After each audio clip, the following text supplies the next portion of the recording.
這麼多好去處，漫遊到獨家村去探誰？既然沿着尋夢之旅出發，就站出點吸引讚許。一班嚟自香港嘅年輕人嚟到名古屋，開始個幾星期名為征途嘅日本斷孫之旅。所以啱啱呢個週末就響名古屋接待佢哋，行程都相當豐富。例如一瞓醒，逛夠幾個睡房，到達教堂，參觀名古屋市內幾間教會，又去咗訪問基督教學校，又響天空海闊馬路戲院商店任你行。自己亦有機會同佢哋分享自己嘅故事，雖然未至於同沐浴溫泉，但可以聚腳於康莊旅途，同一班後生仔一齊相處，自己心境都年輕咗20年。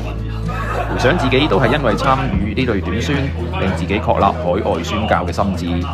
願呢班參加短宣嘅後生仔女都喺呢個旅程中收到上帝俾佢哋嘅 message， 造就佢哋嘅信仰生命，唔會覺得在赤地上獨行啦。